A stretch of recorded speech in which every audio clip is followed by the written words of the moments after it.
কই গো, কিছু কি ঠিক করলে? রাজকুমারের জন্মদিনে কি উপহার দেবে? হ্যাঁ গো, পেয়েছি। এই দেখো। উমা, এই যে তোমার ছোটবেলা সোনার আংটিখানা। হ্যাঁ গিন্নি, ঠিক ধরেছ। যেটুকু যা গয়না ছিল সবই তো দেওয়া হয়ে গেছে, নহে বিক্রি হয়েছে। আর তো কাউকে কিছু দেওয়ার নেই, তাই ভাবলাম এটাই উপহারে দিই। সে ভালো ভেবেছো। বেশ, আসি তাহলে। ওদিকে সবার দেরি হয়ে যাচ্ছে গিন্নি।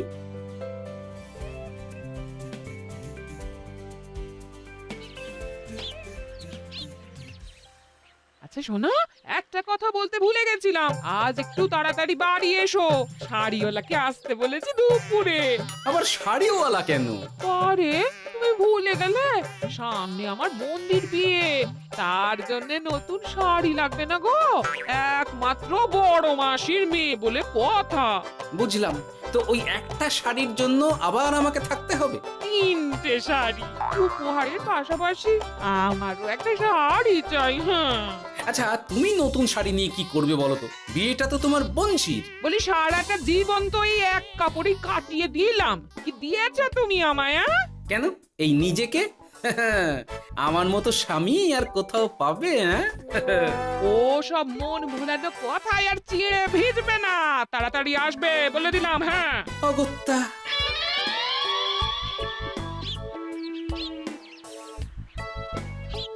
দূর, গিন্নিরও যত কথা সব বেরোনোর সময়। আবার তাড়াতাড়ি ফিরেও আসতে হবে শাড়ির জন্য। দেখি মহারাজকে বলি অগ্রিম বেতনের জন্য, না হলে তো শাড়ি কেনা যাবে না। তাও একটা হলে হতো, কিন্তু এনাকেও দিতে হবে। আসলে সত্যিই তো, গিন্নি আমার কত যত্ন আত্তি করে, কিন্তু তাকে আজ পর্যন্ত তেমন কিছু উপহার দিতে পারিনি। না, গিয়ে বলি।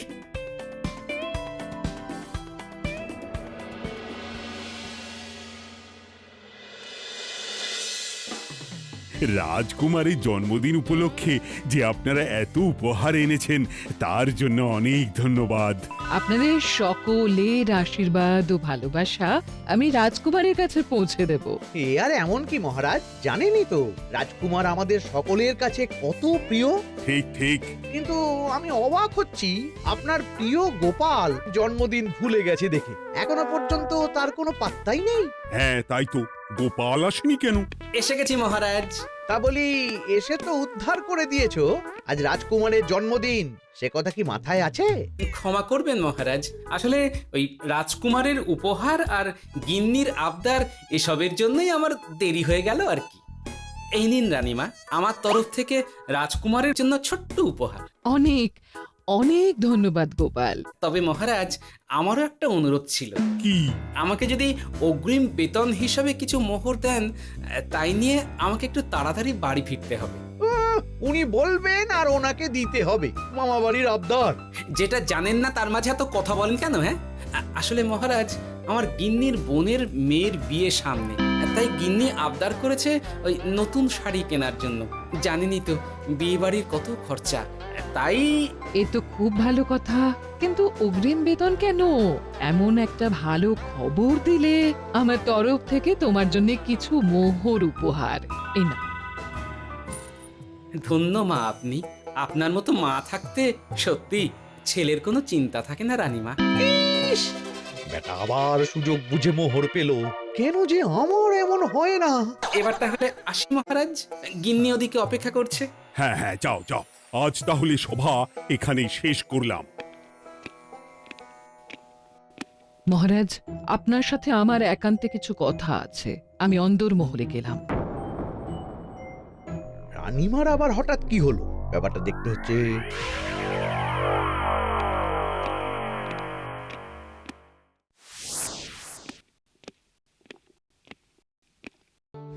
আজ আমি বুঝতে পারছি আপনি আমাকে একদম ভালোবাসেন না মহারাজ। ও কি কথা বলছো রানী? একদম ঠিক বলছি। নিজের গিন্নির আবদার মেটানোর জন্য গোপাল কত ভাবে, নতুন শাড়ি কিনে দেবার জন্য অগ্রিম বেতন অব্দি চাইলো, আর আপনি? আমি তো রাজা, আমি কেন বেতন চাইবো? সেটাই তো, রাজা হয়েও আপনি কখনো এমন কিচ্ছু করেননি, কিচ্ছু না। আহা, রাগ করে না, আমি তোমাকে সব থেকে সুন্দর শাড়ি উপহার দেব। একেবারে সোনার সুতোর কাজ করা মুক্ত বসানো শাড়ি। এমন শাড়ি কেউ কখনো দেখেনি। ও মা, সত্যি? সত্যি?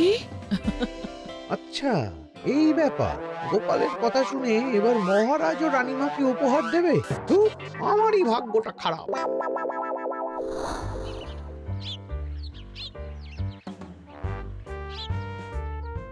হাজার চেষ্টা করেও গোপালকে আটকানো যায় না। দূর দূর দূর, আমি যা চেয়েছিলাম তা ওই গোপাল পেয়ে গেল। ও কি গো, তুমি কার সাথে কথা বলছো? দুর্ভাগ্যর সাথে। কি সব অলক্ষণে কথা? কি হয়েছে? কি আর হবে, সবই তো তোমার দোষ। আমার দোষ? হ্যাঁ, তুমি আমার কাছে বায়না করো না কেন কিছু? তুমি বায়না করনি বলেই আজ আমি রানীমার কাছ থেকে মোহর পেলাম না, কিন্তু গোপাল পেয়ে গেল। এবার বুঝলাম। ঠিক আছে, এখন তাহলে বায়না করছি, তুমি কাল গিয়ে সেটা রানীমাকে জানাবে। ঠিক আছে? হ্যাঁ, করো করো করো, বায়না করো, বায়না করো। কি চাই, কি চাই, কি চাই? পেয়েছি। তুমি রানীমাকে গিয়ে বলবে যে আমার একটা সোনার হার চাই। এই না হলে আমার বউ।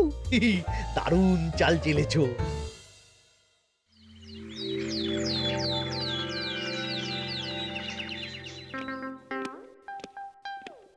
কি গো মন্ত্রী, আজ যে তুমি দেরি করলে বড়।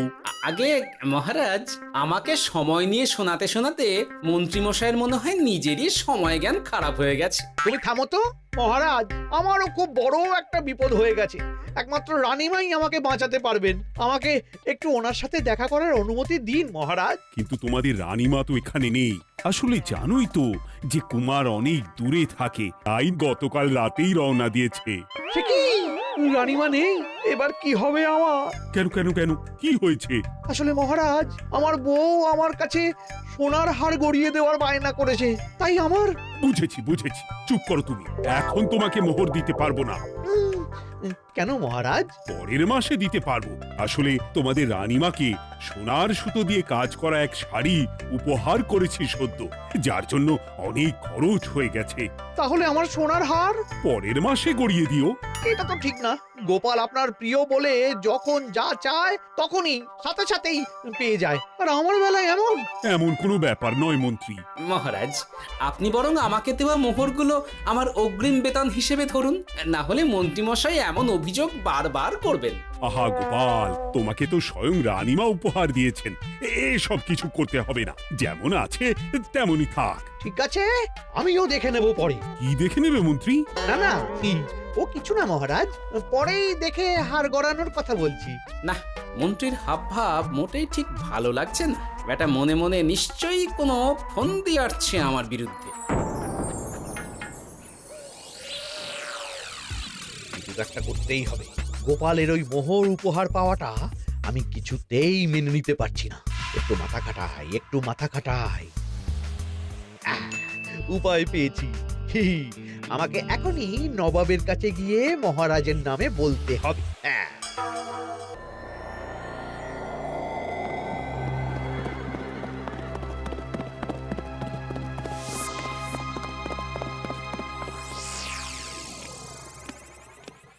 প্রণাম নবাব বাহাদুর।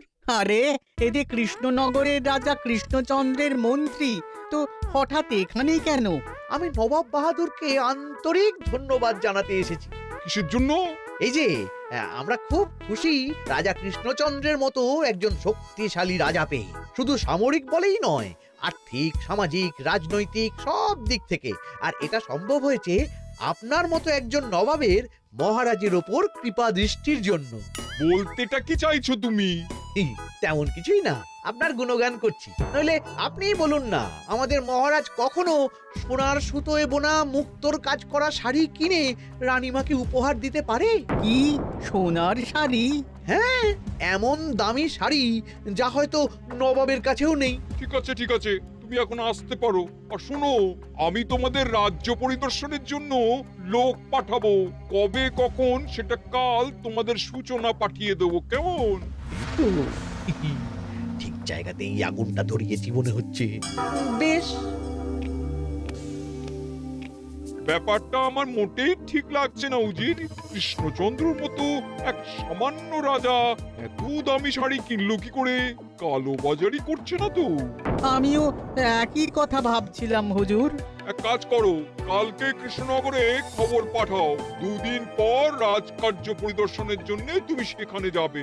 সব খতিয়ে দেখবে, আর কিছু বেগতিক বা গরমিল দেখলে সেটা বাজেয়াপ্ত করে নেবে, কেমন? আজ্ঞে হুজুর।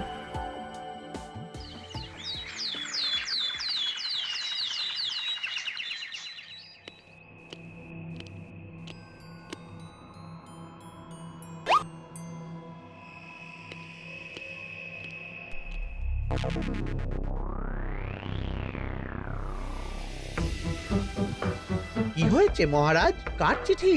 নবাবের রাজকার্য পরিদর্শনের জন্য লোক পাঠাবে 2 দিন পর। এতে চিন্তার কি আছে মহারাজ? চিন্তার বিষয় আছে। নবাব আমার রাজকোষের হিসাবও মিলিয়ে দেখতে চায়। কোনো একটা ভাবে নবাবের কানে আমার সোনার শাড়ি কেনার কথাটা চলে গেছে, তাই সন্দেহ করছে। সে কি কাণ্ড! নবাবকে তো চিনি, ভুল ধরার কোনো সুযোগ ছাড়বে না। আর চিঠিতে পরিষ্কার লিখে দিয়েছে, হিসেবের একটু এদিক ওদিক হলেই সে সব বাজেয়াপ্ত করে নেবে। হায় কপাল! এ সব হয়েছে গোপালের জন্য। অমনি শুরু করে দিলেন। আচ্ছা, আমি আবার কি করেছি বলুন তো?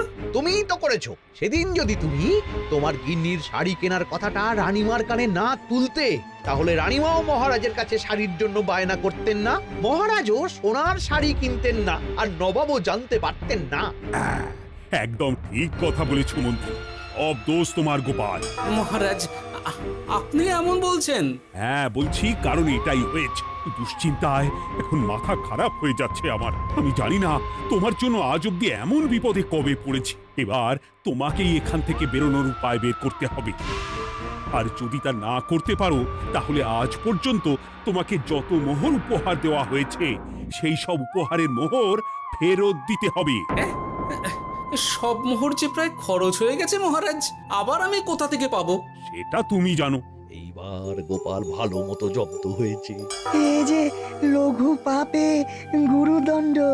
গোপাল পড়ল কাঁদে, এমন দেখে মন্ত্রী হাসে আর আমার মনটা কাঁদে।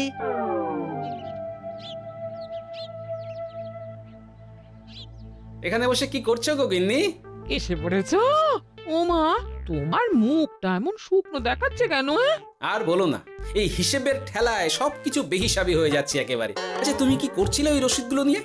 দেখে হিসেব করছিলাম এই মাসে অনেক খরচ হয়েছে কিনা, সেই বুঝে পরের দিনগুলো চালাতে হবে গো। কি বললে? রসিদ দেখে হিসেব কষা? রি, এটা তোমার মাথাতেই আসেনি। ধন্যবাদ গিন্নি, আরো একবার তোমার জন্য এই যাত্রায় আমি বেঁচে যাব মনে হচ্ছে। বেঁচে যাবে কেন? কি হয়েছে? আচ্ছা, আমাকে আবার একটু রাজপ্রাসাদে যেতে হবে। আমি এলাম গিন্নি। কি যে বলে লোকটা, কিছুই বুঝতে পারি না।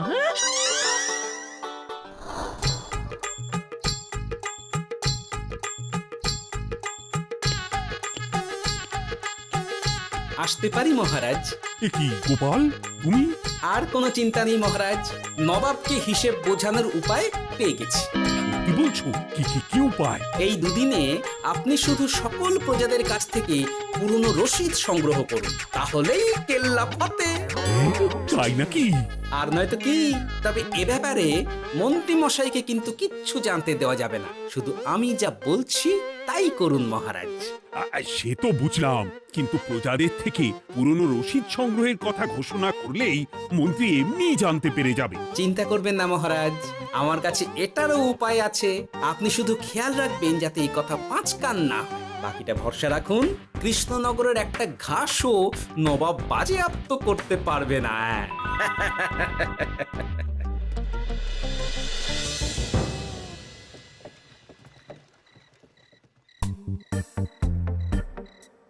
গোপাল দাদু, আমরা সব চলে এসেছি। ভালো সময় এসেছিস, তোদের দাদুর ভবিষ্যৎ এখন তোদেরই হাতে। আপন করে বলছো কেন দাদু? আমরা থাকতে তোমার কিচ্ছু হবে না, শুধু বলো না কি করতে হবে। জানি তো, তোদের যেটা করতে হবে সেটা হলো সবার বাড়ি বাড়ি গিয়ে পুরনো রসিদ সংগ্রহ করতে হবে। এই ব্যাপার, এটা এমন কি? কিন্তু কেউ যদি জিজ্ঞাসা করে কেন চাইছি, তখন বলবি যে ওই গোপাল দাদু ওই টোঙা বানাবে বলে পুরনো কাগজ চাইছে। আচ্ছা, আমরা এক্ষুনি নিয়ে আসছি। যাক, প্রথম ধাপ হয়ে গেল, এবার পরের ধাপের প্রস্তুতি। যাই একবার বরং বিজ্ঞানীর কাছ থেকে ঘুরে আসি। বিজ্ঞানী, ও বিজ্ঞানী, বাড়ি আছো? আরে গোপাল যে, এসো এসো ভেতরে এসো। বলো, তোমাকে কিভাবে সাহায্য করতে পারি? তোমার কাছে কালি মোছা যায় এমন কোনো কিছু আছে? কালি মোছার জিনিস? হ্যাঁ, একটা তরল রাসায়নিক পদার্থ আছে যেটা সব ধরনের কালি তুলে ফেলে। দাঁড়াও দিচ্ছি। অনেক ধন্যবাদ বিজ্ঞানী।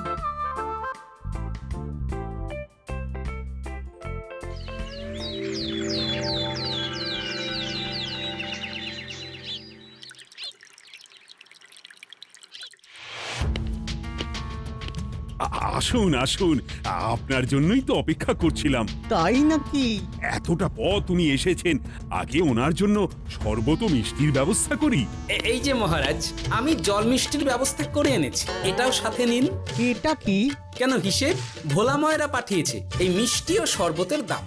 এর মধ্যে এই কাজের সাথে যুক্ত ভোলা ময়রা আর তার পরিচারকের পারিশ্রমিকও যুক্ত আছে। হ্যাঁ, আসলে আমাদের মহারাজ তো প্রতিদিনের খরচ খুব হিসেব করে চলেন, তাই। ও, আমি একটু বসবো? নিশ্চয়ই, ওই তো ওদিকে বসার জায়গা। আপনি কি হাওয়া খাবেন উজির সাহেব? তাহলে রশিদে ওটাও যুক্ত করব। মস্করা হচ্ছে? আহা, রেগে যাচ্ছেন কেন? আপনার সাথে মস্করা করার মতো স্পর্ধা আমার নেই উজির সাহেব। আসলে মাসের শেষ তো, তাই একটু বেশি হিসেবে চলতে হচ্ছে আর কি। আমাকে হিসেব দেখাচ্ছ? আর রাজা কৃষ্ণচন্দ্র যে সোনার সুতোয় বোনা শাড়ি কিনতে পারলো, সেটার হিসেব কোথায়? একটা সামান্য রাজা এত অর্থ পায় কোথা থেকে? এ আবার কেমন কথা? মহারাজ যা কিনেছেন সেটা তো তার জমানো অর্থ দিয়েই কেনা। আমি বিপথে কোনো কাজ করি না। সেটা তো রাজকোষের হিসেব দেখলেই বোঝা যাবে। শুনে রাখো গোপাল, একটুও যদি হিসেব এদিক ওদিক দেখি না, তাহলে সব বাজেয়াপ্ত করে দেব। কোনো চালাকি নয়, কোনো চালাকি নয়। বেশ, তবে করুন হিসেব। আমাদের কাছে কিন্তু সব কিছু রসিদ আছে। কই গো, আনো সব, আনো আনো।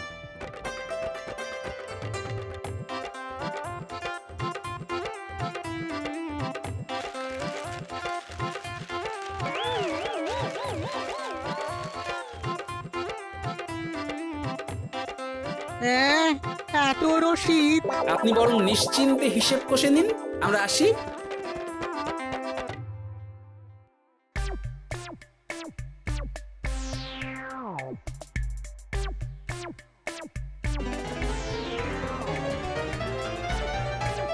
বাবারে, এত হিসেব কষে কষে তো মাথা ঝিমঝিম করছে, খিদেতেও পেট চুই চুই করছে। আপনার হিসেব কত দূর উজির সাহেব? আমাকে এখান থেকে নিয়ে চলো গোপাল, আমি আর পারছি না। ও কি, অঙ্ক কষে কষে তো আপনার সব শক্তি শেষ হয়ে গেছে দেখছি। আচ্ছা চলুন চলুন চলুন, কিছু মুখে দিয়ে দিন, তাহলেই শক্তি আসবে। তাই চলো।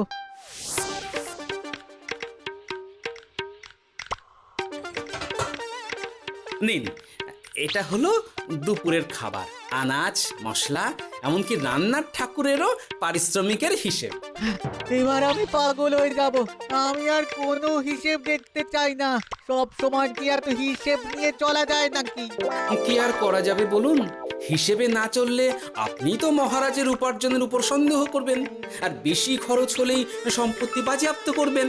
তাই বলে সব কিছুতেই হিসেব? কোনো একদিকে বেশি খরচ হলে বাকি দিকগুলো এভাবেই কম করে চলতে হয়। কি ঠিক বলিনি? আমি আমার ভুল বুঝতে পেরেছি গোপাল, এবার আমাকে রেহাই দাও।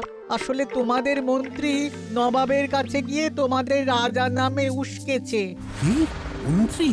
এই রে, খেয়েছে, এবার পালাতে হবে দেখছি। ঠিক জানতাম, মোহরের জন্যই এত কিছু। তাই তো নবাব এমন করেছেন। বেশ, এবার আমি ফিরে গিয়ে নবাবকে সব জানিয়ে দিচ্ছি। সত্যি গোপাল, তোমার তুলনা হয় না। আর মন্ত্রী, আগে মহারাজ, তুমি যা করেছো তার কোনো ক্ষমা নেই। তোমার জন্যই আমার এত হয়রানি হয়েছে। ভুল হয়ে গেছে, আমাকে ক্ষমা করে দিন মহারাজ। গোপালের ওপর হিংসে করে এমন করেছি, আর হবে না। একটা সুযোগ দিন মহারাজ। হ্যাঁ মহারাজ, সুযোগ দিয়েই দিন। বেশ, তবে তোমার শাস্তি হলো রানীমাকে আমি যে সোনা শাড়ি কিনে দিয়েছি সেটার পুরো দাম তোমাকে আমায় দিতে হবে।